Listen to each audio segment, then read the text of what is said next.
الحمد لله نحمده ونستعينه ونستغفره ونؤمن به ونتوكل عليه ونعوذ بالله من شرور أنفسنا ومن سيئات أعمالنا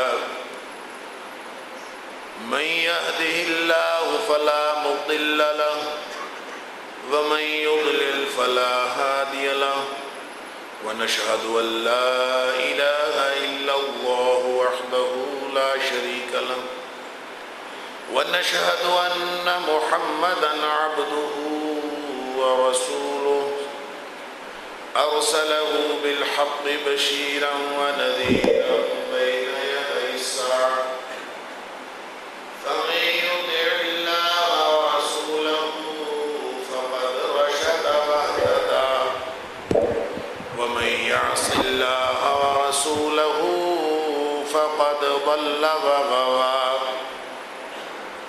فإنه لا يضر إلا نفسه ولا يضر الله شيئا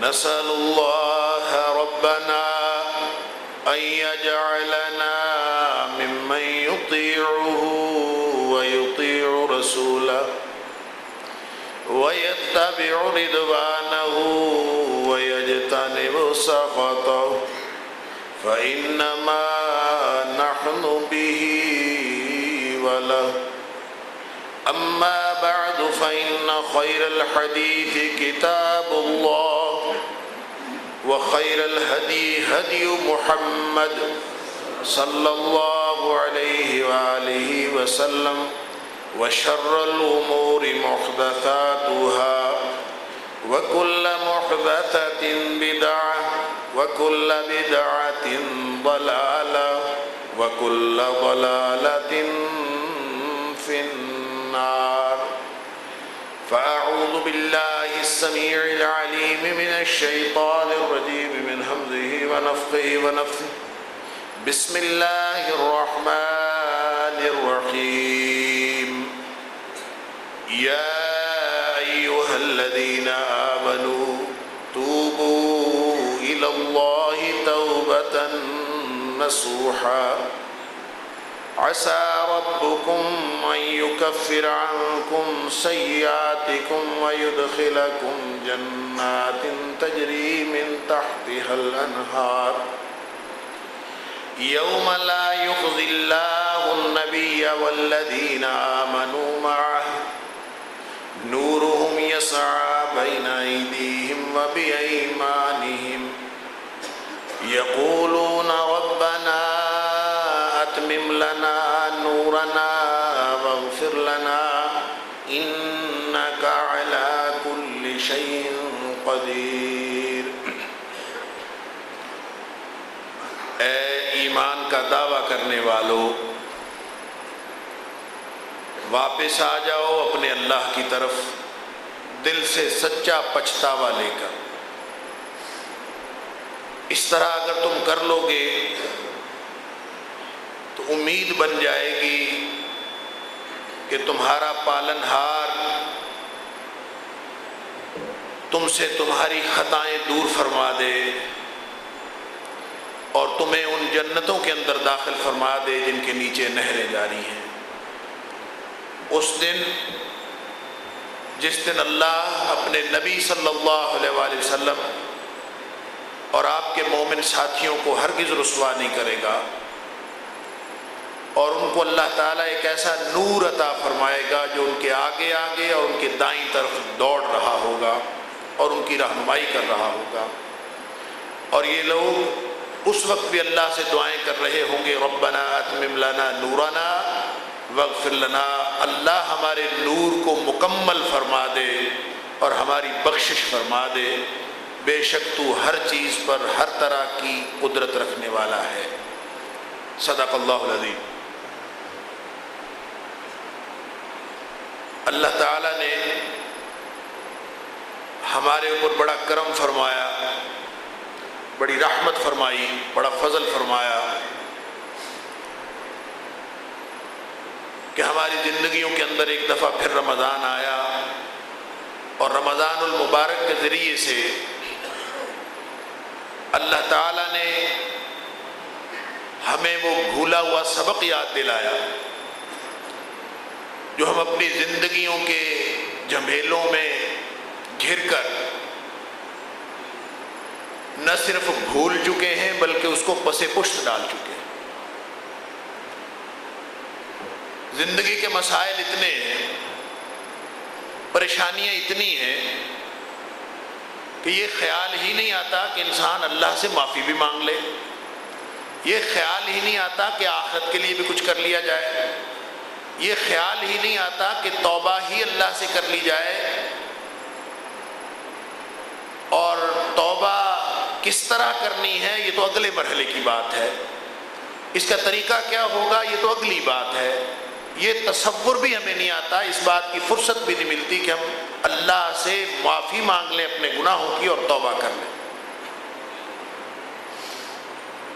یہ جو آیت میں نے آپ کے سامنے سورۃ تحریم کی تلاوت کی ہے، اس میں اللہ تعالیٰ نے ان لوگوں کو خطاب فرمایا ہے جو ایمان کا دعویٰ رکھتے ہیں۔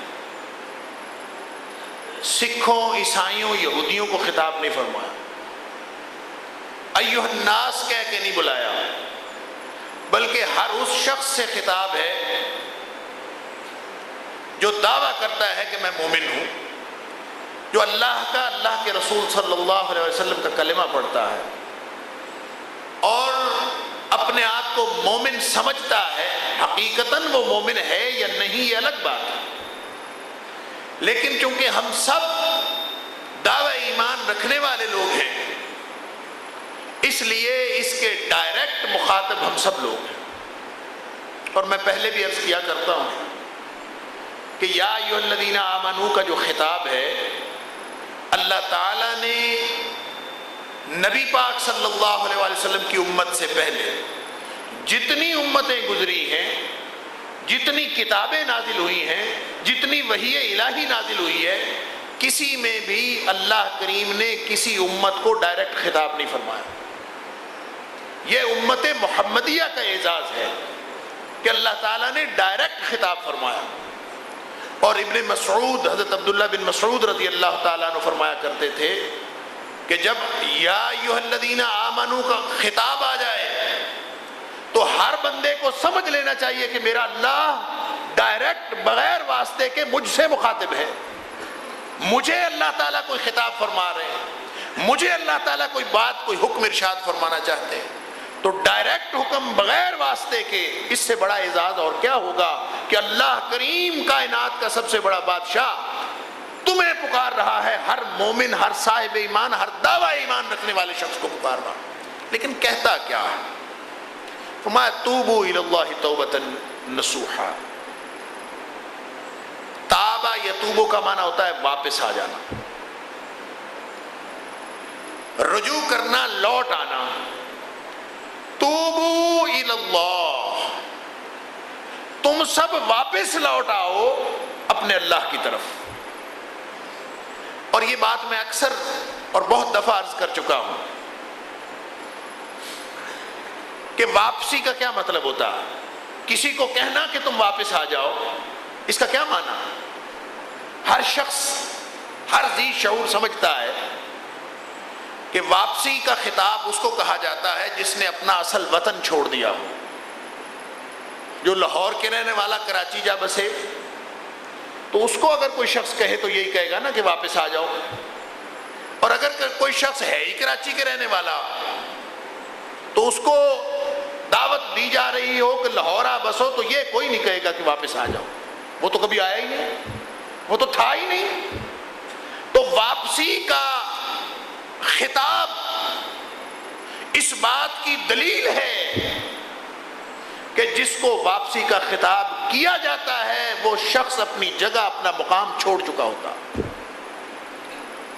اللہ کریم جب ہمیں خطاب فرماتے ہیں، ہر مومن کو خطاب فرماتے ہیں، اور بغیر واسطے کے ڈائریکٹ ڈائریکٹ خطاب فرماتے ہیں، انفرادی طور پر بھی اور اجتماعی طور پر پوری امت کو خطاب ہے، ہر دعوی ایمان رکھنے والے کو خطاب ہے، تو اس کا صاف مطلب ہے کہ جب اللہ ہمیں واپسی کا ارشاد فرما رہے ہیں توبو الی اللہ، کہ واپس اپنے اللہ کی طرف آ جاؤ، اس کا صاف مطلب ہے کہ ہم اپنے مقام پر موجود نہیں رہے۔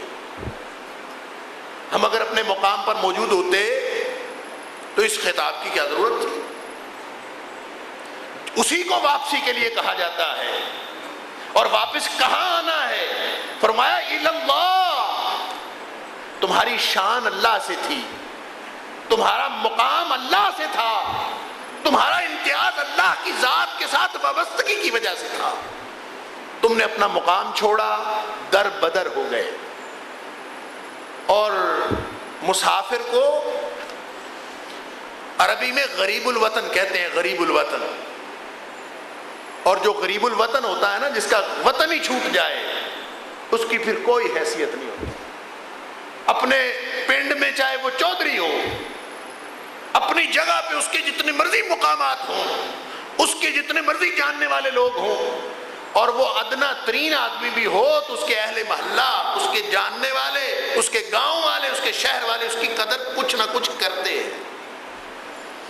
اور جو شخص اپنا گھر ہی چھوڑ دے اس کی کوئی قدر نہیں ہوتی، وہ پھر ٹھوکریں کھاتا ہے، جہاں جہاں جاتا ہے اس کو کوئی جاننے والا نہیں ہوتا، اس کے مقام کو پہچاننے والا نہیں ہوتا، اور کوئی شخص اس کی حیثیت تسلیم کرنے کے لیے تیار نہیں ہوتا جب تک کہ وہ واپس اپنے وطن نہ آ جائے۔ اللہ اکبر۔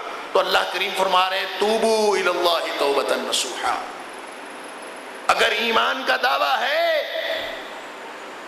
تو صاف مطلب ہے کہ تم نے اللہ کا در چھوڑ کے، یہ زندہ کتاب ہے قرآن پاک، ہر دور قیامت تک قرآن پاک کے احکامات زندہ ہیں۔ صدیق اکبر رضی اللہ تعالیٰ عنہ نے تو نبی پاک صلی اللہ علیہ وسلم کے وصال کے موقع پر آیت پڑھی تھی نا، تو صحابہ کرام کہتے تھے کہ ہم یہ آیت ہمیشہ پڑھتے تھے، لیکن اس دن پتہ چلا کہ یہ تو آج کے لیے نازل ہوئی تھی۔ تو اللہ کا قرآن قیامت تک کے لیے رہنمائی کا سامان فراہم کرتا، اور صرف فرق اتنا ہے کہ جو اس قرآن کے اوپر تیرتا رہتا ہے نا، یہ سمندر ہے، جو تیرتا رہتا ہے اس کو کبھی ہیرے جواہرات نصیب نہیں ہوتے۔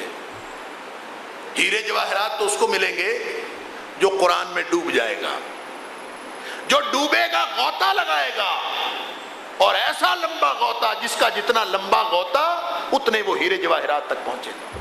تو قرآن پاک سطح سمندر پہ تیرنے والوں کو کچھ نہیں ملتا۔ اللہ ہمیں بھی قرآن پاک کے اندر غوطہ لگانے کی، ڈوب کر پڑھنے کی توفیق عطا فرمائے۔ فرمایا واپس آ جاؤ اپنے اللہ کی طرف۔ اللہ اکبر۔ اور پھر آنا ہے واپس اس طرح توبۃ نصوحا، دل سے سچا پچھتاوا لے کے واپس آنا ہے۔ تمہاری واپسی بہترین واپسی ہونی چاہیے۔ یہ نہ ہو کہ رمضان آیا اور رمضان کے رمضان نمازیں بھی پڑھ لیں، رمضان کے رمضان تراویح بھی پڑھ لی، روزے بھی رکھ لیے، ذکر اذکار قرآن بھی پڑھ لیا، 2 قرآن ختم، 1 قرآن ختم، اور جب عید کا چاند نظر آیا تو پھر وہی مشاغل، وہی زندگی، وہی منصوبے، وہی دھیان، وہی توجہ۔ تو یہ واپسی نہیں ہے۔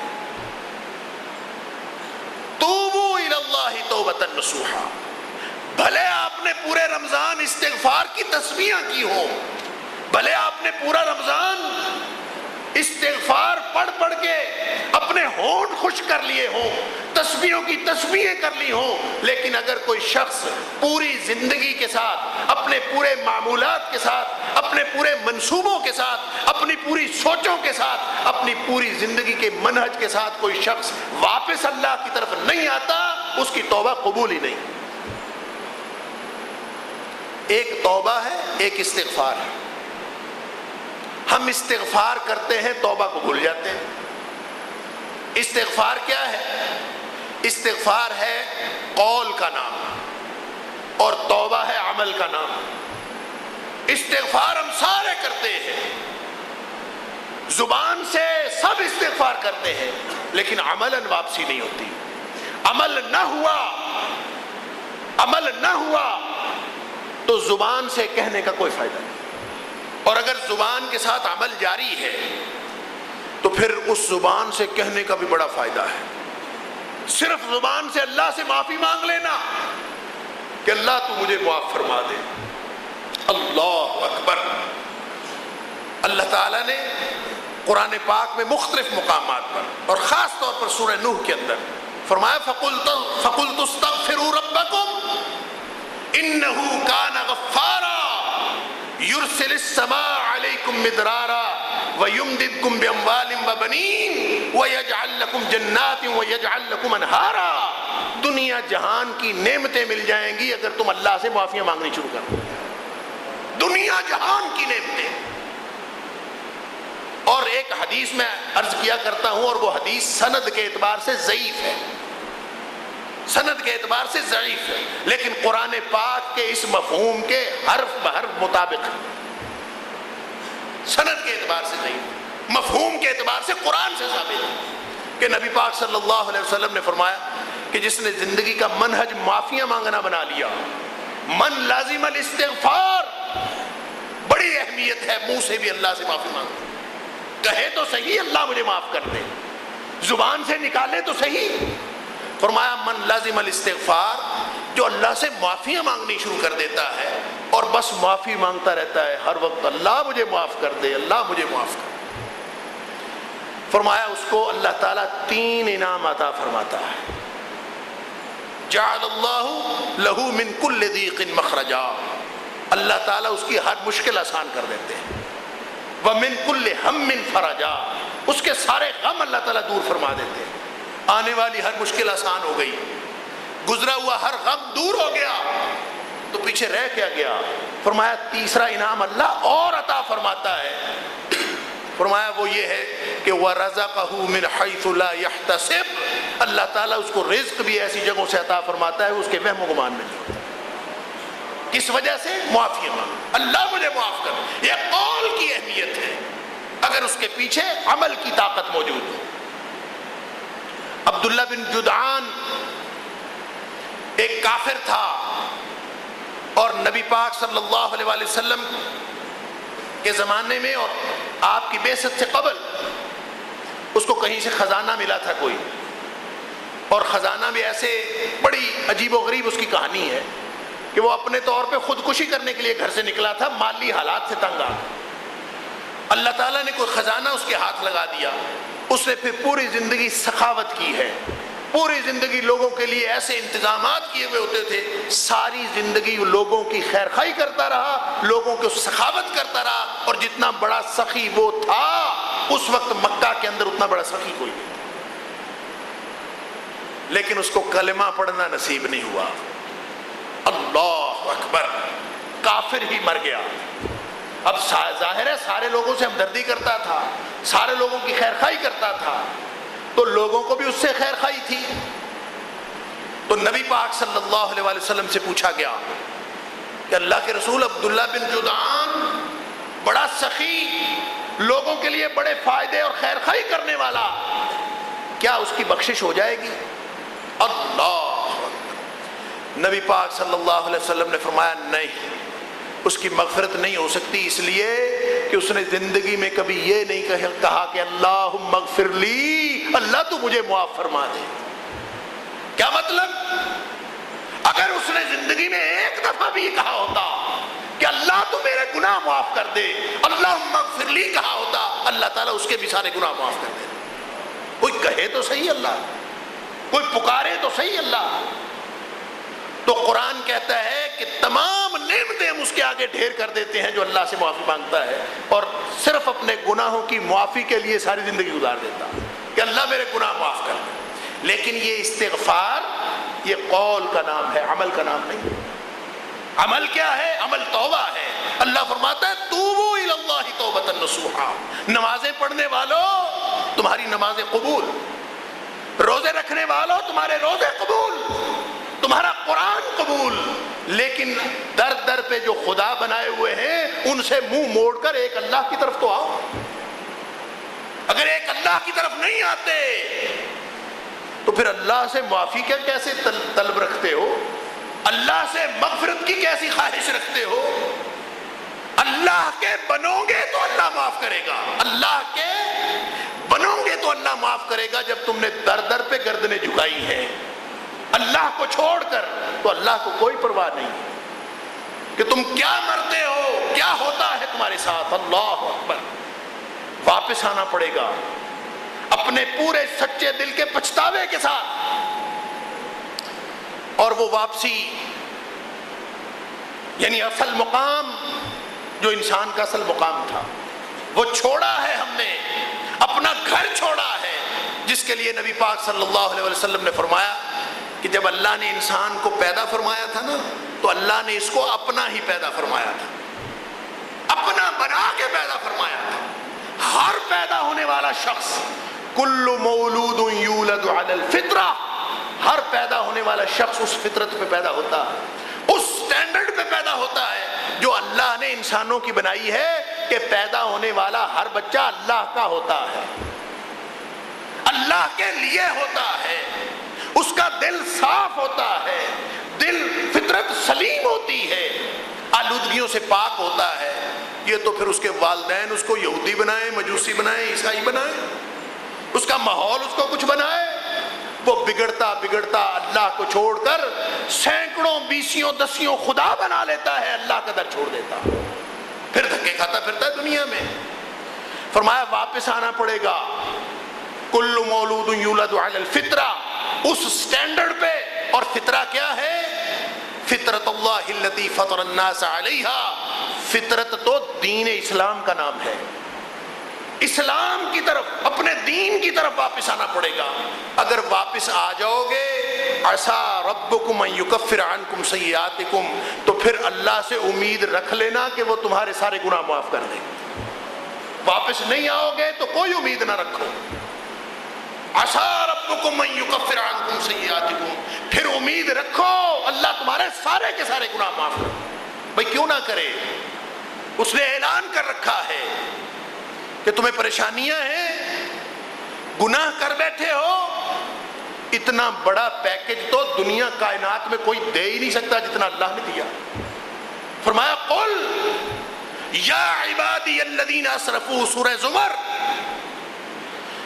اے حبیب صلی اللہ علیہ وسلم میرے بندوں میں اعلان فرما دیجئے. لیکن غور فرمائیے یہاں بھی شرط وہی ہے. اعلان کن میں ہو رہا ہے؟ یا عبادی، ان کے لیے اعلان ہے جو اپنے آپ کو اللہ کی غلامی میں دیتے ہیں. فرمایا یا عبادی، میرے بندوں سے کہہ دیں. جو بندے کسی اور کے نہیں ہیں، میرے بندے ہیں. اگر بندے میرے ہیں لیکن اپنی جانوں پر ظلم کر بیٹھے ہیں، سرزد ہو گئے ہیں، تو ان سے کہہ دیجئے کہ لا تقنطوا من رحمت اللہ، اللہ کی رحمت سے مایوس نہیں ہونا. اللہ کی رحمت، سبحان اللہ، کیوں مایوس نہیں ہونا؟ ان اللہ یغفر الذنوب جميعا، اللہ تمام کے تمام گناہ معاف کر دیتا ہے. چھوٹے بھی معاف کر دیتا ہے، بڑے بھی معاف کر دیتا ہے، انفرادی اجتماعی معاف کر دیتا ہے، چھپ کے کیے گئے وہ بھی معاف کر دیتا ہے، علانیہ کیے گئے سارے. ان اللہ یغفر الذنوب جميعا، وہ تمام کے تمام گناہ معاف کر دے گا. اگر کوئی شخص اللہ کا بندہ، یہ شرط ہے، یا عبادی، بندہ کسی اور کا، اللہ کیوں معاف فرمائے اس کو؟ واپس آنا پڑے گا اللہ کی طرف. فرمایا سارے کے سارے گناہ معاف کر. کیوں؟ انہو هو الغفور الرحیم، اس کی عادت ہے بخش دینا، مغفرت کر دینا، رحمت کر دینا، یہ اس کی عادت ہے. انہو هو الغفور الرحیم، وہ ہے ہی بہت بخشنے والا، بڑی رحمتیں کرنے والا. لیکن ہر ایک پہ رحمت کرتا نہیں ہے، اس پہ رحمت کرتا ہے جو اللہ کی رحمت لینے کے لیے اللہ کے ساتھ جڑ جاتا. یہاں پہ یہ آیت بیان فرما دی اور اس کے بعد وہ شرط بتائی. کیسے؟ اللہ میں بھی رحمت سے مایوس نہیں ہوں، اللہ میں بھی اپنے گناہ معاف کروانا چاہتا ہوں، اللہ میرے بھی گناہ بہت ہو گئے، نیکیاں کم ہو گئی، میں بھی معاف کروا کے جنت میں جانے والا بننا چاہتا ہوں، میں بھی تیری رحمت سے مایوس نہیں ہوں۔ وہ اعلان فرماتا ہے جو نہیں مایوس، جو اللہ سے گناہ معاف کروانا چاہتا ہے، وَأَنِيبُوا إِلَىٰ رَبِّكُمْ وَأَسْلِمُوا لَهُ، جو در در کی ٹھوکریں کھاتے پھرتے ہو نا، کبھی کوئی زندہ خدا، کبھی کوئی مردہ خدا، کبھی کسی سے مدد، کبھی کسی سے مدد، فرمایا سب سے منہ موڑ کر وَأَنِيبُوا إِلَىٰ رَبِّكُمْ، اپنے رب کی طرف جھک جاؤ، وَأَسْلِمُوا لَهُ، اور اپنے آپ کو اس کے سپرد کر دو۔ جو شخص یہ کر لے گا، یہی توبہ ہے، یہی توبہ ہے کہ ہر در سے منہ موڑ کر، ہر سبب سے نا امید ہو کر، ہر سبب سے نا امید ہو کر ایک اللہ کے ساتھ امیدیں وابستہ کر، ہر خوف کو پس پشت ڈال کر ایک اللہ کی ناراضگی کا خوف دل میں رکھ کے جو شخص اس طرح واپس آئے گا، وَأَنِيبُوا إِلَىٰ رَبِّكُمْ وَأَسْلِمُوا لَهُ، اس طرح واپس آؤ گے تو فرمایا ہم معاف کر دیں گے، اس میں کون سی بات؟ اور یہ ڈرتا تو وہ ہے نا ان گناہوں سے، معافی تو وہ مانگتا ہے، توبہ تو وہ کرتا ہے جس کے دل میں یہ ہوتا ہے کہ کہیں میرا اللہ ناراض نہ ہو جائے۔ حضرت عبداللہ بن مسعود رضی اللہ تعالیٰ عنہ فرماتے ہیں، بخاری شریف کے اندر ان کا یہ قول نقل کیا گیا ہے، ابن مسعود رضی اللہ تعالیٰ عنہ فرماتے ہیں کہ جو مومن ہے نا، جس کا کامل ایمان ہے اللہ پر اور واقعتاً مومن ہے، اس کی پرسیپشن ہی اور ہے، اس کا گناہ کو دیکھنے کا انداز ہی اور ہے، وہ زندگی کو اور طرح سے دیکھتا ہے، اور جس کے دل میں ایمان ہی پختہ نہیں ہے، فاسق و فاجر ہے، اس کی گناہ کے بارے میں پرسیپشن ہی اور ہے، تصور ہی مختلف ہے۔ فرمایا کیا مختلف ہے، کیا اختلاف ہے؟ فرمایا ان المومن یرا ذنوبہ، جو مومن ہے نا وہ اپنے گناہ کو پتہ ہے کیسے دیکھتا، اس کی پرسیپشن یہ ہے کہ چھوٹے سے چھوٹا گناہ بھی ہو جائے تو وہ اتنا ڈرتا ہے کأنہ قاعد تحت جبل، وہ اتنا ڈرتا ہے جیسے وہ پہاڑ کے نیچے بیٹھا ہوا ہو، یخاف ان یقع علیہ، اور ہر وقت ڈرتا ہے کہیں پہاڑ اس کے اوپر نہ آ گرے۔ یہ مومن کی پرسیپشن ہے گناہ کے بارے میں، چھوٹے سے چھوٹا گناہ ہو جائے اتنا ڈرتا ہے کہ جیسے پہاڑ اس کے سر پہ کھڑا ہے، وہ پہاڑ کے نیچے بیٹھا ہے، کسی بھی وقت پہاڑ اس کے سر پہ گر سکتا۔ یہ مومن کا تصور ہے گناہ کا۔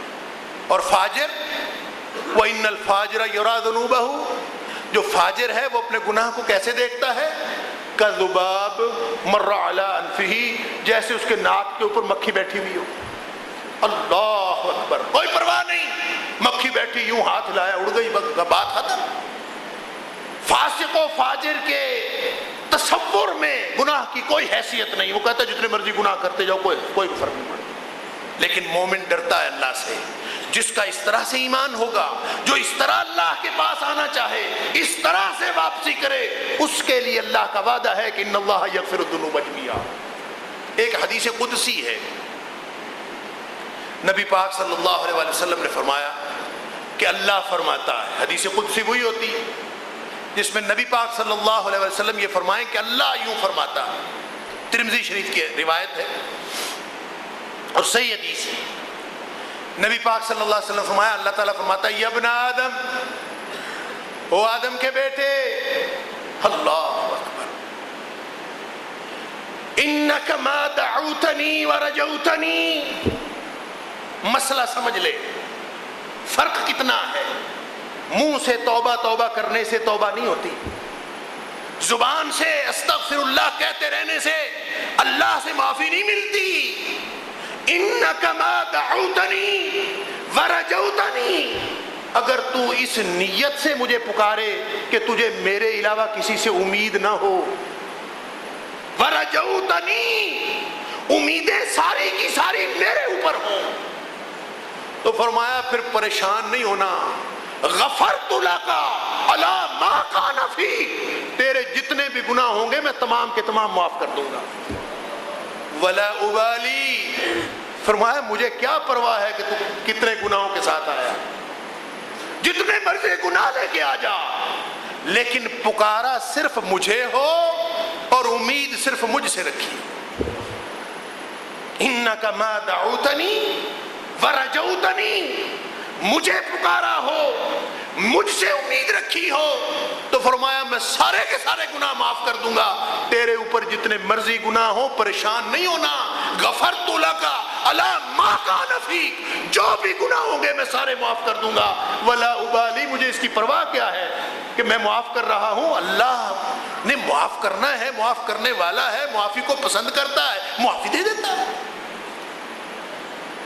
پھر فرمایا یا ابن آدم، بات واضح نہیں ہوئی، پھر فرمایا، یعنی بندے کی سمجھ میں نہیں بات، فرمایا یا ابن آدم، وہ آدم کے بیٹے، اگر تیرے گناہ زیادہ ہو گئے نا، اللہ کتنے زیادہ ہو گئے، کتنے بڑھ گئے تیرے گناہ، ذرا سوچ تو صحیح اپنے گناہوں کے بارے میں۔ فرمایا لو بلغت ذنوبک عنان السماء، تیرے گناہ اگر آسمانوں تک بھی پہنچ گئے نا، یعنی زمین سے لے کر آسمان تک سارا یہ فاصلہ تیرے گناہوں سے بھر گیا ہے، لو بلغت ذنوبک عنان السماء، آسمانوں تک بھی اگر تیرے گناہ پہنچ گئے ہیں، لیکن تو یوں آتا ہے میرے پاس، ثم استغفرتنی، تو آ کے مجھ سے معافی مانگ تو صحیح، ثم استغفرتنی، مجھ سے معافی مانگ، غفرت لک، میں پھر بھی معاف کر دوں گا سارے کے سارے، چاہے آسمانوں تک پہنچے ہوئے، ولا ابالی، اور مجھے کوئی اس سے فرق نہیں پڑتا۔ تیسری دفعہ پھر اللہ کریم نے ارشاد فرمایا، بات سمجھ میں نہیں آئی لوگوں، فرمایا یا ابن آدم، او آدم کی اولاد، او آدم کے بیٹے، بات سمجھ لے، مسئلہ سمجھ لے، معافی کس کو ملتی ہے؟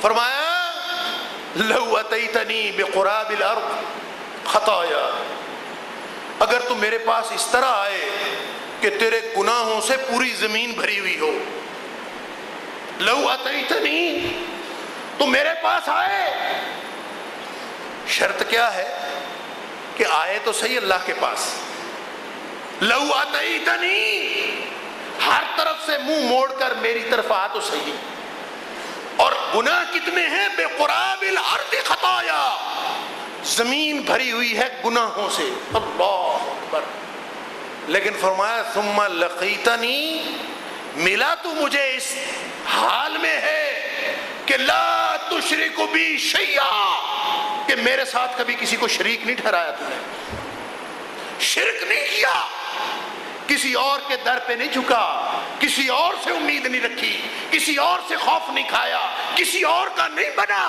تھا تو میرا ہی، چاہے غلطیاں ہوتی رہی تیرے سے، غلطی تو ہر بندے سے ہوتی ہے نا، کل بنی آدم خطاء، نبی پاک صلی اللہ علیہ وسلم نے فرمایا آدم کا تو ہر بیٹا خطا کار، اگر خطا نہ کرے تو وہ انسان ہی کوئی نہیں، خطا ہونا انسان ہونے کی دلیل ہے، غلطی ہونا، گناہ ہونا انسان ہونے کی دلیل ہے، کہ یہ انسان فرشتہ نہیں، وہ تو فرشتے ہیں جن سے غلطی نہیں ہوتی، انسان سے تو غلطی ہوتی۔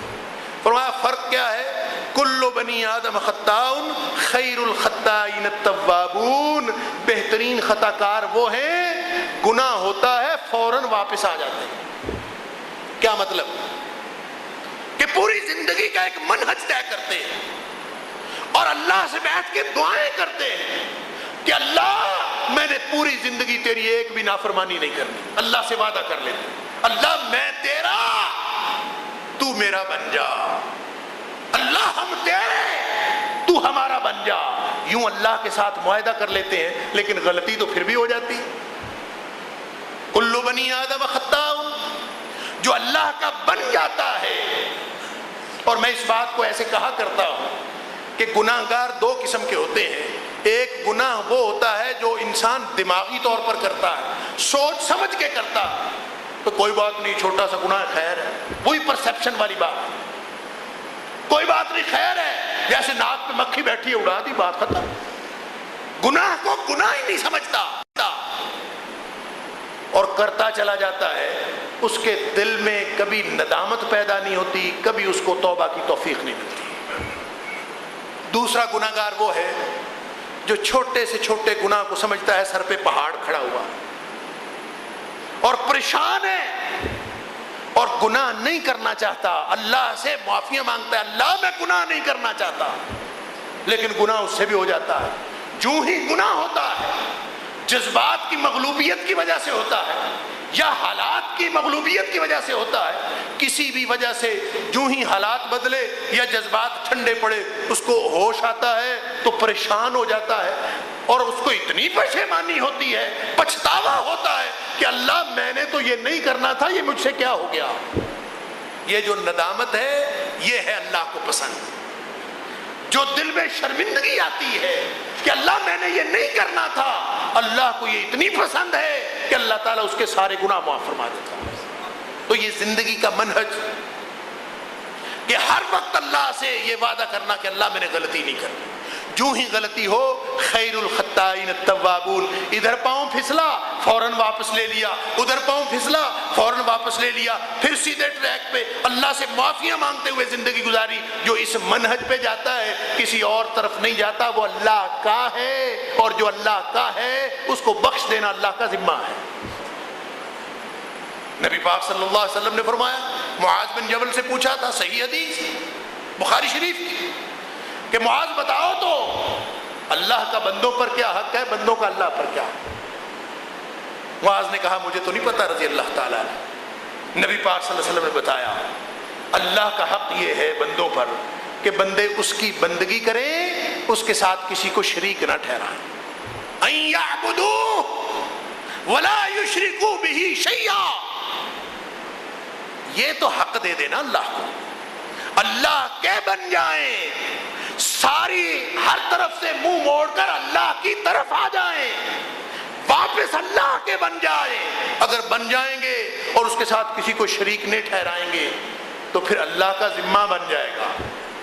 فرمایا پھر حق العباد علی اللہ، پھر ایسے بندے جو اللہ کے ساتھ کسی کو شریک نہیں ٹھہراتے، جو اللہ کے بن جاتے ہیں اور ساری زندگی کا منہج طے کر لیتے ہیں کہ اللہ میں ساری زندگی کے لیے تیرا۔ فرمایا اس اللہ کے اوپر ان کا حق بن جاتا ہے، اللہ کی ذمہ داری بن جاتی ہے۔ اللہ یعذب من لا یشرک بہ شیئا، جو اللہ کے ساتھ کسی اور کا نہیں بنتا، اللہ کا بنتا ہے، اللہ کا ذمہ ہے کہ اس کو کبھی عذاب نہ دے، اللہ کا ذمہ ہو جاتا۔ اللہ اکبر۔ تو بھائی توبہ کا معنی یہ ہے کہ منہ سے استغفار کرتے ہوئے اپنی پوری زندگی کا منہج تبدیل کرنا ہے۔ رحمت ہوئی اللہ کی جو رمضان آ گیا، ہماری تذکیر ہو گئی، یاد دہانی ہو گئی، لیکن اب بھی ہمارا جو جتنا نقصان ہو چکا وہ سارا صحیح ہو سکتا ہے۔ یہ اتنا بڑا پیکج کسی اور دین میں نہیں، کوئی اور دے ہی نہیں سکتا، یہ کائنات کا سب سے بڑا بادشاہ ہی دے سکتا۔ اس نے پیکج یہ دیا ہے جتنا مرضی گند مارا ہوا ہو، جتنی مرضی الجھنیں پیدا کی ہوئی ہو، جتنے مرضی کام خراب کیے ہوئے ہوں، پوری زندگی کا ٹریک خراب ہو گیا ہو اور نسلوں کی نسلیں بگڑ گئی ہوں، لیکن اگر توبہ صحیح معنوں میں سچی کر لی جائے تو اس کا وعدہ ہے۔ نبی پاک صلی اللہ علیہ وسلم نے فرمایا التائب من الذنب کمن لا ذنب لہ، جس نے توبہ کر لی وہ ایسے ہے جیسے اس نے گناہ کیا ہی نہیں۔ سارے کام سیدھے کرنے اللہ کا کام ہے، پھر اس وہ سیدھے کر دیتا ہے۔ بلکہ سورہ فرقان کے اندر فرمایا کہ دل سے سچی توبہ کر کے جو آتا ہے نا، اللہ اکبر، اللہ تعالیٰ پھر اس کو کیا عطا فرماتے ہیں؟ اللہ تعالیٰ صرف اس کے گناہ معاف نہیں فرماتے بلکہ اس نے جو ساری زندگی گناہ کیے تھے ان کو نیکیوں میں تبدیل کر دیتے۔ ضرورت کس بات کی ہے؟ الا من تاب، واپس آ جائے، وآمن، بھروسہ سارا اللہ پر، وعمل عملا صالحا، اور زندگی پھر نیک کردار کے مطابق، نیک منہج کے مطابق کردار پیش کرے، پرفارمنس کارکردگی پیش کرے اور پوری زندگی عملاً ثابت کر کے دکھائے کہ اللہ میں تیرا ہوں، میں کسی اور کا نہیں۔ جو یہ ثابت کرے گا تو فرمایا اولئک یبدل اللہ سیئات حسنات، اللہ تعالیٰ ان کے گناہوں کو بھی نیکیوں میں تبدیل فرما دے۔ ایسی توبہ اللہ چاہتا ہے، اور یہی خطاب ہے مجھ سے آپ سے، یا ایھا الذین آمنو، او ایمان کا دعویٰ کرنے والو، توبو الی اللہ توبۃ نصوحا، تم نے بھول میں غفلت میں جتنی مرضی زندگی گزار لی، لیکن ایک دفعہ واپس آ کے دیکھو اپنے اللہ کی طرف، پھر اللہ تمہارے سارے گناہ معاف کر دے۔ اور جو واپس نہیں آیا، ساتھ یہ فرمایا یہ واپسی جو ہے نا اپنے آپ کو اللہ کے سپرد کرنے کی، اس میں جلدی کرنی ہے، فوراً کرنا ہے، من قبل ان یاتیکم العذاب، ایسا نہ ہو کہ اللہ کا عذاب آ جائے تمہاری سستی میں ہی، ابھی تم سوچ رہے ہو میں آج کروں گا توبہ، کل کر لوں گا، اور اللہ کا اگر عذاب آ گیا ثم لا تنصرون، پھر مانگتے رہنا، پھر معافیاں بھی مانگو گے اللہ معافی قبول نہیں کرے گا، پھر توبہ بھی کرو گے وہ توبہ قبول نہیں۔ سورہ نساء کے اندر اللہ تعالیٰ نے قانون بتایا کہ توبہ ان کے لیے ہے الذین یعملون السوء بجہالۃ، جو نادانی میں غفلت میں جن کے گناہ ہو گئے، ثم یتوبون من قریب، فوراً ہی توبہ کر لیتے ہیں، فوراً ہی وہ راستہ چھوڑ کے اللہ کی طرف آ جاتے ہیں، فرمایا ان کی اللہ تعالیٰ توبہ قبول فرما لیتا، اولئک یتوب اللہ علیکم، ان کی توبہ اللہ تعالیٰ قبول فرماتا۔ اور جو ساری زندگی گناہ پہ گناہ، گناہ پہ گناہ، گناہ پہ گناہ کرتے رہے، یعملون السیئات حتی اذا حضر احدہم الموت، سامنے موت نظر آ گئی اور سمجھ آئی کہ اب تو ختم ہو رہا ہوں، پھر اللہ سے توبہ کرنی شروع کر دی، اللہ میری توبہ، پھر استغفار کرتا ہے، اللہ تعالیٰ فرماتے ہیں ان کی توبہ اللہ قبول ہی نہیں فرماتا۔ مرتے وقت ڈبکی کھانے کے بعد تو فرعون نے بھی توبہ کر لی تھی، اس وقت کی توبہ قابل اعتبار نہیں، فرمایا جلدی کرو، من وانیبوا الی ربکم واسلموا لہ، ہر طرف سے منہ موڑ کر ایک اللہ کے ہو جاؤ، اپنے آپ کو اس کے سپرد کر دو، من قبل ان یاتیکم العذاب ثم لا تنصرون، یہ جلدی کرنا پڑے گا عذاب آنے سے پہلے پہلے۔ اللہ اکبر، وقت ہو گیا لیکن میں ایک حدیث لازماً سنانا پسند کروں گا تاکہ توبہ کی حقیقت ہماری سمجھ میں آ جائے اور ہم یہاں سے توبہ کیے بغیر نہ اٹھے۔ وہ جو 99 قتلوں والی حدیث متفق علیہ، بخاری اور مسلم شریف کی روایت، نبی پاک صلی اللہ علیہ وسلم نے فرمایا بنی اسرائیل میں آدمی تھا 99 قتل کیے ہوئے، ساری زندگی سیاہ کاریوں میں گزر گئی، اور قتل ایک اتنا بڑا گناہ ہے کہ جیسے ساری انسانیت کو قتل کر دیا، 99 قتل کیے ہوئے، اور بھاگتا پھرتا ہے، دوڑتا پھرتا ہے، پوچھتا پھرتا ہے ہل لہ من توبۃ، دل میں تڑپ پیدا ہو گئی کوئی واپسی کی راہ ہے؟ فدل علی راہب، کسی نے کسی پیر کا رستہ بتا دیا، پیر صاحب سے جا کے پوچھا پیر صاحب ہل لہ من توبۃ، اس نے کہا او مردود تو نے 99 قتل کیے، توبہ کی بات کرتا، کوئی توبہ نہیں تیری۔ غصہ آیا، نبی پاک صلی اللہ علیہ وسلم فرمایا اس نے اس پیر کو بھی قتل کر دیا، راہب کو بھی قتل کر دیا، غصے میں آ کے فکمل بہ 100 پورے ہو گئے، لیکن دل میں تڑپ تھی ہل لہ من توبۃ، پوچھتا پوچھتا فدل علی عالم، کسی نے کسی عالم کا پتہ بتایا، اس نے جا کے اس سے پوچھا ہل لہ من توبۃ، توبہ کی گنجائش باقی ہے؟ اس عالم نے کہا تیری اور تیری توبہ کے درمیان کون حائل ہو سکتا ہے؟ تیرے اللہ اور تیرے درمیان کون حائل ہو سکتا ہے؟ تو آج توبہ کر، تیرا اللہ تیری توبہ قبول کر لے۔ اس نے طریقہ پوچھا، طریقہ کیا ہے؟ کتنے چلے کاٹنے ہیں؟ کتنی دفعہ جا کے خانقاہوں میں بیٹھنا ہے؟ کون سی ریاضت اور مجاہدہ کرنا ہے؟ توبہ کیسے قبول ہوگی؟ آخر 100 قتل کیے ہیں، ساری زندگی کی خطا کاریاں ہیں۔ اس نے کہا انطلق الی ارض کذا و کذا، کہ فلاں فلاں بستی چلا جا، فإن بها اناس یعبدون اللہ تعالی، وہاں پہ اللہ کے غلام رہتے ہیں، اللہ کی بندگی کرنے والے رہتے ہیں، جو ہر طرف سے منہ موڑ کر ایک اللہ کی بندگی کر رہے ہیں، تو بھی وہاں چلا جا، فاعبد اللہ معہم، تو جا کے اللہ کی بندگی شروع کر دے، تیرے سارے گناہ معاف ہو جائیں۔ نہ قضائے عمری، نہ قضائے عمری، نہ ریاضتیں، نہ مجاہدے، جا اپنی باقی زندگی اللہ کی غلامی میں گزار دے، اللہ تیرے سارے گناہ معاف کر دے۔ اس نے فوراً بات پلے باندھ لی، چل پڑا، حتی نصف الطریق، اللہ کے رسول فرماتے ہیں آدھا رستہ ہوا تھا، اتاہ الموت، موت آ گئی، اللہ اکبر، فرشتے آ گئے، عذاب کے فرشتے، رحمت کے فرشتے، فاختصمت الملائکہ، ملائکۃ الرحمہ و ملائکۃ العذاب، عذاب کے فرشتے اور رحمت کے فرشتے آپس میں جھگڑا شروع کر دیا۔ اس نے کہا یہ جہنمی ہے، 100 بندوں کا قاتل۔ اور دلیل ان فرشتوں نے کیا دی؟ نبی پاک صلی اللہ علیہ وسلم فرماتے ہیں، دلیل دیتے ہیں، انہ لم یعمل خیرا قط، اس نے تو پوری زندگی میں ایک بھی نیکی نہیں کی، یہ جنت میں کیسے جا سکتا؟ بات تو ٹھیک ہے، جس نے پوری زندگی ایک بھی نیکی نہیں، جنت میں کیسے جا سکتا؟ اللہ اکبر۔ لیکن رحمت کے فرشتوں نے جو دلیل دی وہ ہمارے لیے امید کا پیغام ہے۔